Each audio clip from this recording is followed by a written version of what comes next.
PM Modi लगातार देश हित में काम कर रहे हैं, लेकिन विपक्ष के लोग सिर्फ मोदी सरकार के काम में टांग अड़ाने आ जाते हैं। भारत की बेटियों का सिंदूर उजाड़ने वाले पाकिस्तान को पीएम मोदी ने सबक सिखा दिया।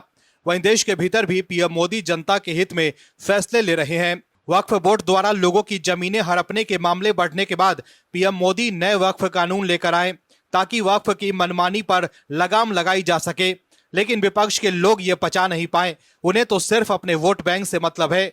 कपिल सिब्बल और अभिषेक मनु सिंघवी जैसे विपक्षी वकील सुप्रीम कोर्ट पहुंच गए नए वक्फ कानून को रद्द करवाने।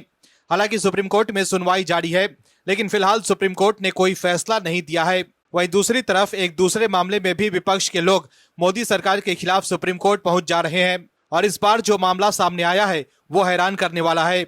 मोदी सरकार पर आरोप लगाने के चक्कर में सुप्रीम कोर्ट में वकील साहब की क्लास लग गई है। दर्शकों, पहलगाम हमले के बाद हमने देखा था कि कैसे हमारे देश में पाकिस्तानी लोग भी अवैध तरीके से रह रहे थे।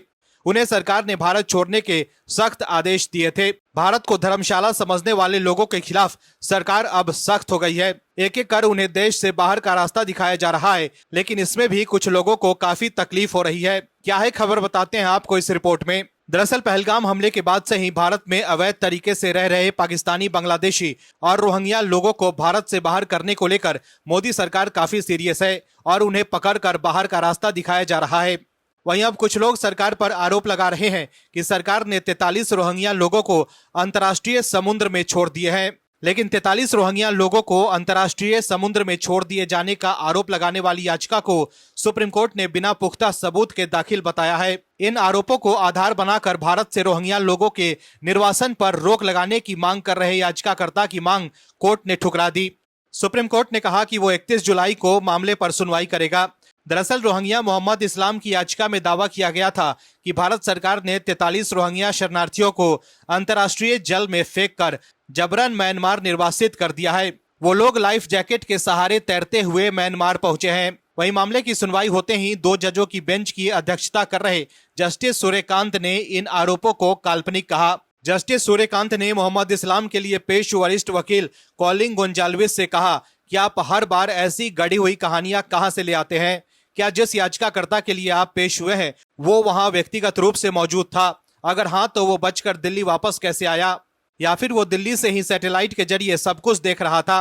गोंजाल्विस ने कहा कि संयुक्त राष्ट्र संघ की रिपोर्ट में इन लोगों को पीड़ित शरणार्थी माना गया है। ये कहा गया है कि इन्हें जबरन निर्वासित न किया जाए। इस पर जस्टिस सूर्यकांत ने कहा कि हम इस रिपोर्ट पर अभी अपनी बात रखेंगे।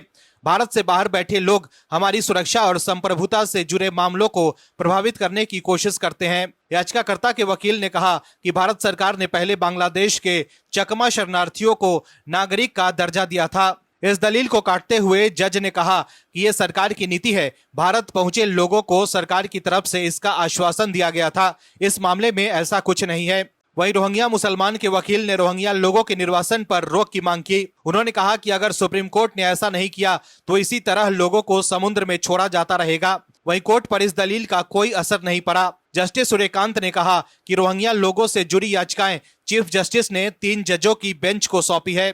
8 मई को 3 जजों की बेंच ने सरकार की कार्रवाई पर रोक से मना कर दिया था। अब यह मामला 31 जुलाई को सुनवाई के लिए लगा है, तभी इसकी सुनवाई होगी।